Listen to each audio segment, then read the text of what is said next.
Last year, when we were kind of in the middle of development for the Fastpack, we wanted to do kind of a culminating fastpacking trip. I mean, we thought doing a Grand Canyon rim to rim as an overnight would be a good proof for the Fastpack. In order to do that, you drop into the bottom of the Grand Canyon, climb up the other side, and then come back down. We camped that night in the canyon, and then the next morning we hiked out.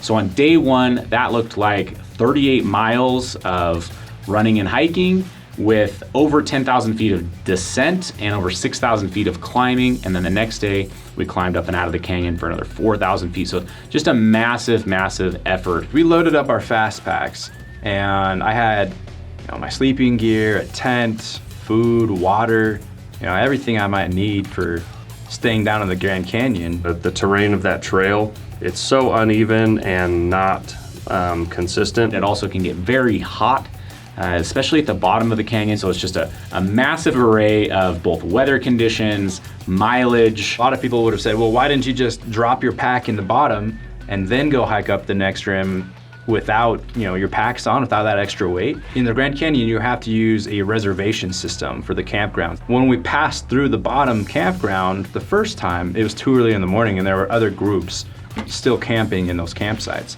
We didn't really have a good place to leave the packs, so we ended up having to carry it.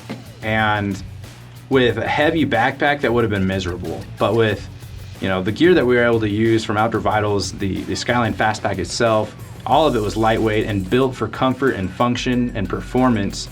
We were able to stay comfortable enough to do that and not really feel overburdened. We're now on this uphill stretch where we're evaluating, are we able to carry enough water and stay hydrated with the Fastpack? That's where we don't want the Fastpack to rear its ugly head and start showing all these bad characteristics and performance attributes. We ended up running and hiking 39 miles before getting back down to the bottom of the canyon to camp. And that entire time we had the Fastpacks on and they worked wonderfully. The Fastpack was comfortable, and with the harness pockets and the system that we had, the setup, I was able to quickly grab the snacks I need to keep some calories down for energy, and also had quick access to water and hydration.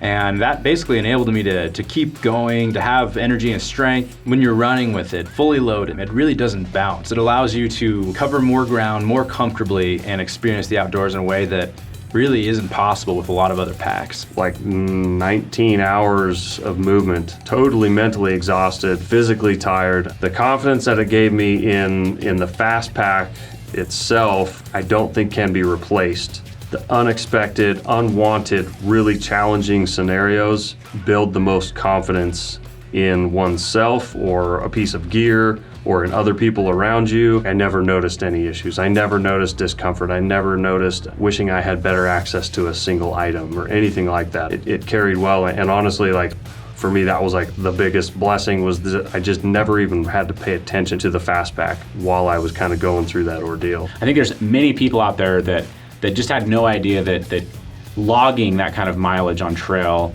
or running with the pack was even possible. And so to me, the Fastpack and even talking about fastpacking opens doors and opens people's minds to this new concept of what's possible in a 2 or 3 day weekend.